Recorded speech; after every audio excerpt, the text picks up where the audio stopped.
안녕하세요 여러분. 지난주에 제가 올려드린 개인사업자 결산 한 번씩 따라 해보셨나요? 쉽지 않으셨겠지만 시도를 해본다는 것 자체가 여러분들의 경험이 되고 실력이 되었을 거라 생각합니다.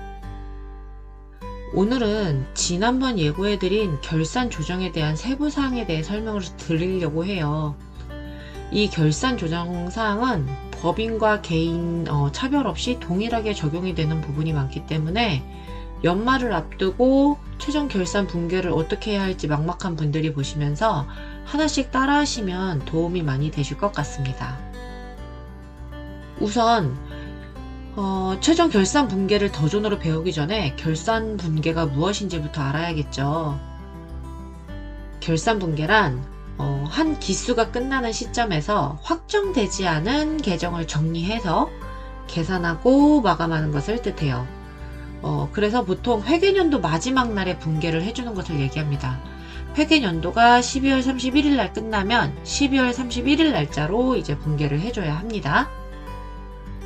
이 분괴는 모든 전표를 입력을 하고 외상대나 미지급금 이런 걸 다 맞춘 다음에 세무 조정을 하기 바로 직전에 하는 단계입니다. 결산 분괴는 크게 두 종류로 나눌 수가 있어요. 그러니까 수동 결산, 자동 결산 이렇게 크게 나눌 수가 있고, 이제 수동 결산에는 어떠한 항목이 있고 자동 결산에는 어떠한 항목이 있는지 알아볼 텐데, 간단하게 이제 우선 설명을 드리면, 수동 결산 같은 경우는 일반 전표에 직접 손으로 입력을 해줘서 결산 분괴를 하는 거예요. 차변은 대변은 이런 식으로 해서 직접 이제 입력을 해주는 거고, 자동 결산 같은 경우는 더존에서 이제 결산 자료 입력에 가가지고 금액 입력하고 전표 전송하면 자동으로 분괴가 되는 것을 얘기를 해요. 그래서 수동 결산은 이제 보시는 것과 같이 이렇게 8가지 정도가 있고요. 하나씩 살펴보면 첫 번째, 부가가치세 정리가 있어요. 부가가치세 같은 경우는 부가가치세 신고서를 보고 부가세 대급금과 예수금을 상계를 해줘서 납부할 금액이 있다면 미지급금으로 걸어준다든지, 아니면 부가세 환급이 있다면 미수금으로 걸어주는 거를 해줘야 되고요.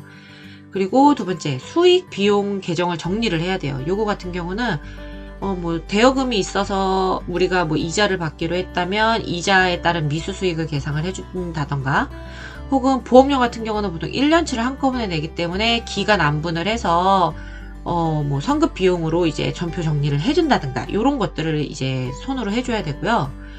그리고 그 다음 예수금 계정 정리를 해줘야 돼요. 예수금 같은 경우는 12월 31일 날짜 기준으로 이제 마지막 한 달치가 남아 있겠죠. 소득세, 지방세 이런 것도 확인해서 맞춰주시고, 그 다음에 4대 보험 근로자 부담금, 회사 부담금도 정리를 해야 하고, 이 예수금을 미지급금이나 이런 식으로 대체하는 경우도 있고, 이런 것들은 이제 조금 유도리 있게 하실 수 있어요. 그리고 네 번째로 외화 자산에 대한 부채 환산 이런 것들 이제 얘기가 있는데, 이건 뭐냐면 회사는 이제 점점 외화를 갖고 있는 회사가 많이 있는데, 환율 변동에 따라서 기말에 외화를 평가하거나 이런 회계 처리를 해주는데요.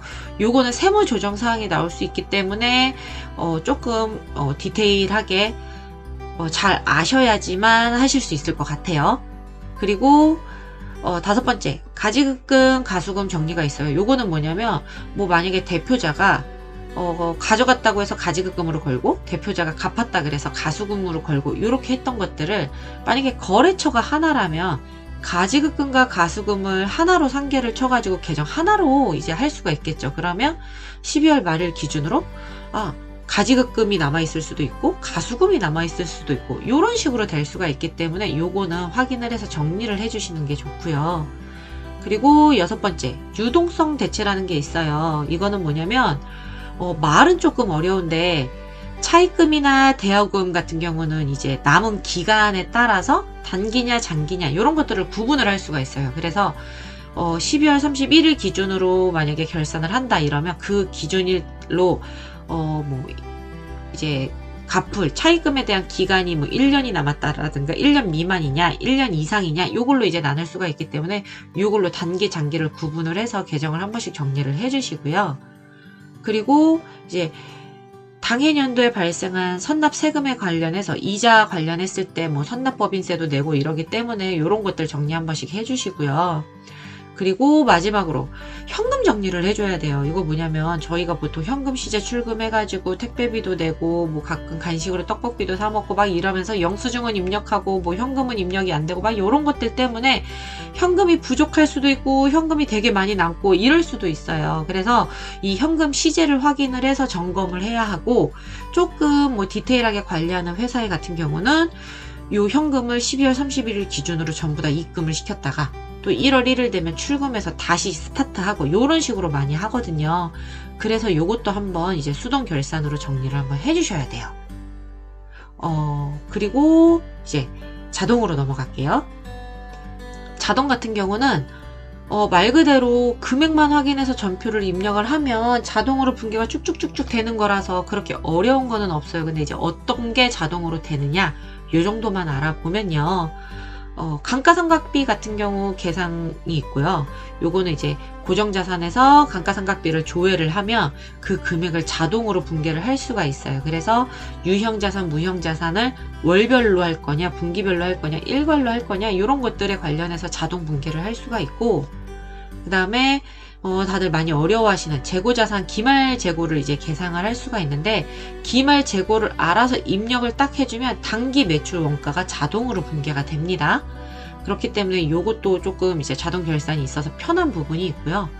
그리고 3번하고 4번은 비슷해요. 그러니까 퇴충이랑 대손충당금을 설정을 할 수가 있는데, 요거는 저 같은 경우는 수동으로 그냥 일반 존표에 가서 계산을 해서 치기 때문에 수동으로 할지 자동으로 할지 요거는 선택을 하시면 되는데, 어쨌거나 자동 결산도 가능하다는 거, 요 정도만 알아두시면 될 것 같아요. 그래서 수동하고 자동하고 이렇게 결산 분계가 있는데, 요런 것들 관련해서 제가 이제 더존으로 설명을 드릴 거고요.